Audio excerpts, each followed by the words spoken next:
আমি 3 বছর আমার জীবনে কেন আসলো, কি কারণ চলে গেল। আমি জুতোর মালা গলার দিয়ে সারা বগুড়া ঢাকা শহর বাংলাদেশ কান ধরে উঠবস করে।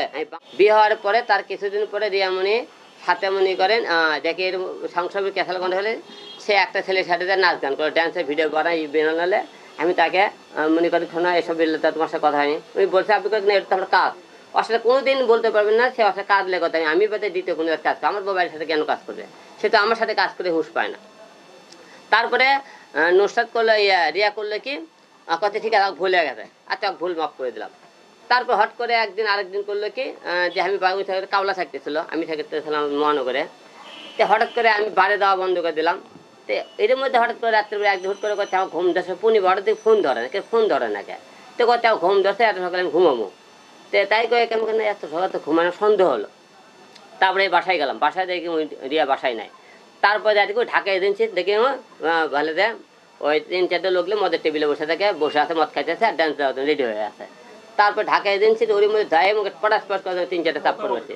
থাপ্পড় মারা চলে আসলো, নিয়ে আসার পরে আবার মনে করেন লোক ধরলে পা হাত ধুলে পরে পা হাত ধুলে পরে কোরআন নিয়ে আসলাম।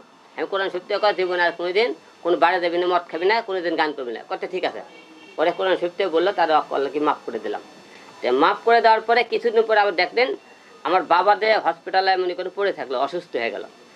একটা মেয়ে মনে করি বাবা তার বউ স্বামীর কাছে সবথেকে কিন্তু মূল্যবান জিনিস। তারপরে মনে করেন আমি আমার একটা ছোটো মেয়ে 13 বছর বয়স, আমি মেয়েকে নিয়ে আসলাম কি হলে ঢাকা আপনি নিউরোথেন হসপিটালে আসলাম। এর মধ্যে আপনি উনি বলছে আপনি করে কিন্তু যে আপনি হিরো আমি কিন্তু তার বাবার সেবা করছি। আমি বাবাকে যেদিন ঢাকায় নিয়ে আসবো সেই দিন রাত্রিবেলা মনে করেন রিয়া একদিন আগে চলে আসছে যে হসপিটাল বাবার সাথে বাবা আমি হলে ঢাকায় গেছি আপনি হলে ভালো থাকেন। সেই দিন কিন্তু ভিডিও গেছে আব্বার সাথে কিন্তু দেখা করে আসছিল কিন্তু বগুড়াতে কিন্তু আসটা এখানে আসার পরে সে এমনকি দীর্ঘ 32 দিন আমি যখন ঢাকা মনে করেন নিউরোথেন হসপিটালে থাকি, সে 1 দিন আর 2 দিন এমনি গেছে দাঁড়িয়ে ঘুরে আসে, বেশিক্ষণ থাকেনি, চলে আসে। এবং আমার বাবা মনে করি 10 দিন আইসিতে যখন ছিল থাকার পরে সেই একদিনও যায়নি। না দেখা করলে কি দেখে আমি দেখতেছি যে বিভিন্ন জায়গার থেকে মিউজিক ভিডিও বানাইতেছে, কিন্তু বাবা যেদিন মারা যায় সেদিন মনে করেন মিউজিক ভিডিও বানায়। সবচেয়ে আরেকটা দুঃখের বিষয় দেখেন, যেদিন আমার বাবা মারা গেল তার বোন মায়ামণি রাত বাজে 12:15 আমার বাবার লাশ আমি পুলিশ করে বগুড়ে নিয়ে যাইতেছি। ওর ভাই আর উনি দেখি লাইভে একটা গান করতেছে ইউটিউব চ্যানেলে, যে বলছে আমার বোন এখন মায়ামণি গান করবে। আর ভাই বলতেছে দেখি একটু বেশি মায়ামণি গান করতেছে। কত বড় মনে করেন নিম্নমানের লোক। আমার বাবা হসপিটালে সে মনে করেন গেল না। আমার বাবা যেদিন মারা যায় সে ওর ভাইক দিয়ে ফোন করাইছে। ওর ভাইক মনে করে যে আমার কথা আমার ভাই দেয় টাকা থেকে নিয়ে বগুড়া থেকে নিয়ে, ওর ভাই হলে যে আমার গাড়ির ড্রাইভার, আমি আমার আত্মীয়র মধ্যে ওকে ধর্ম না তাহলে। কারণ সে ড্রাইভার হিসেবে আমাকে ফোন দিয়েছে, যেদিন মারা গেছে সেই দিনও রিয়ামণি ফোন দেয়নি আমাকে, যে আমাকে ওর ভাই ফোন দিয়ে করছে যে আলম ভাই তাই বলে মারা গেছে। আমি কোনো আমি কোনো তাহলে তাহলে আসতে আমি তোরা তুলে একদিন আমার সামনে আসে তোকে সব করে জবাব করে আলম, একটা লোক আমার পাশে থাকতে তোরা আমার সামনে আসিস না। তাও দেখেন আমি এ কথা ওর ভাইকে বললাম।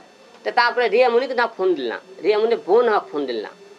আচ্ছা রিয়ামণির বাবা, রিয়ামণির মা, তার বোনতে একটা লোক সেই পরিবারে কিন্তু কেউ খবরটা নিল না এবং যেদিন মারা গেল মারা যাওয়ার দিনও কিন্তু সে খবর নিল না।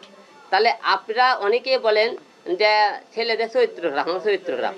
তারপরে আপনারা কি বলছেন হিরো আলম পরকীয়া কাজে মানে কি করছে আপনি আমি ওই জায়গাতে এই কারণে জানি সে পরকীয়া করছে ও একটা মেয়ের সাথে।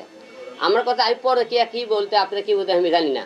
আমি পরকীয়া বলতে একটা কথা বুঝতে চাই যে আমাকে রিয়ামণিতে কোনো বেডে কি কোনো বাসায় কে কোনো জায়গায় আমার কোনো মেয়ে অবস্থায় অশ্লীল কাজে কোনো জায়গায় ওই মেয়ে সরকার দেখতে পারতো তাহলে বললাম না আমি পরকীয়া করছি।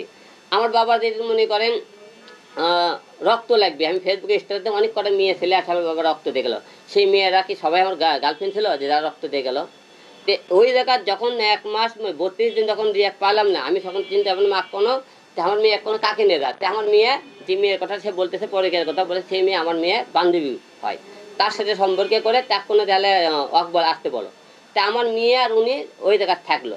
আমার কথা রিয়া বলছে আমি তোমার লিগেল বউ, তুমি তো লিগেল বউ হও আমার তো পরকীয়া মেয়ে দিল ওখানে দেখো সেই পরকীয়া মেয়েরা তুমি ওখান থেকে বের করে দিলে না কেন? তুমি বলবা তুমি হলে তো পরকীয়া করছা এই তো এই মেয়ে তুমি কে?